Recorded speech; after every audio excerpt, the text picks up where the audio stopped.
Senator Hunt, you're recognized to speak. Thank you, Mr. Speaker. Good morning, colleagues and Nebraskans.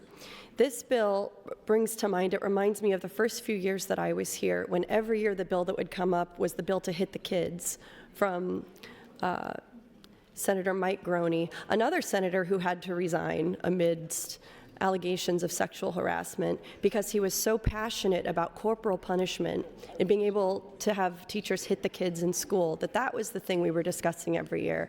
And in the last several years, it has become kicking the kindergartners out of school, suspending them, expelling them, things like that. And when we were discussing the bill to hit the kids, one of the most brilliant memories I have from that time that I will never forget is Senator Chambers, who sat behind me where Senator Dungan is now. He ran to his office where, there was 40 years of things in that office, and he came up with 2 handfuls of wooden paddles that many of you probably had used on you once in a while in here, but these were paddles that teachers used up to the 80s, I believe he said, to hit kids who were misbehaving in school. And they were scratched up, people had defaced them in all kinds of ways, but he took these paddles from the classrooms of teachers in his district in North Omaha who were using them on the kids, and he went right into their office. He took the paddles from them and he said, "Whatever you do to these little children, come and try and do to me." And that's something I will never forget, hearing him tell that story. Suspending a child or expelling a child who is in kindergarten or pre-kindergarten or first or second grade is a sign that all the adults in their life, the principals, the teachers, the parents, the community, have failed.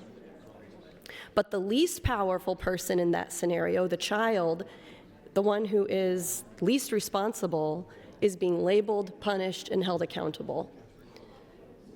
In 2019, in my first year here, I introduced LB653, the Too Young to Suspend Act, that we highlighted that in Nebraska, students with disabilities are up to 3 times as likely to be suspended. Black students are 5 times as likely to be suspended, at least. I think that number's actually gone up. Of course, that affects little boys much more as well.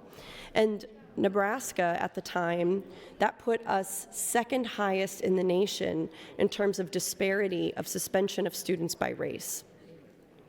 Passing something like the amendment that Senator Merman has brought before us, or the bill that's going to be heard in committee soon,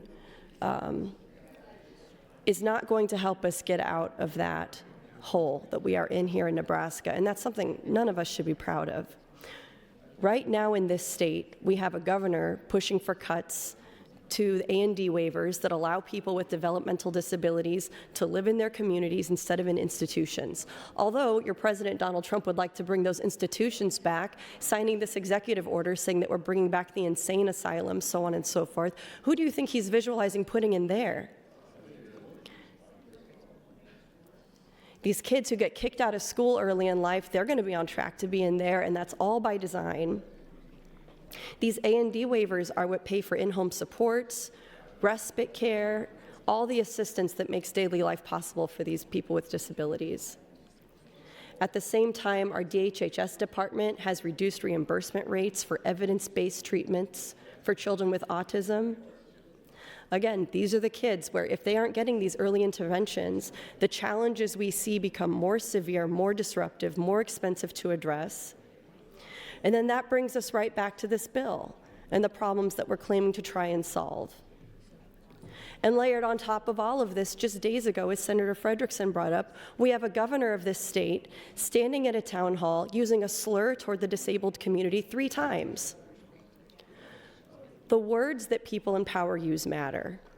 They set the tone, they signal our values, and they tell communities, like the disabled community, like the kids who are going to be affected by this bill,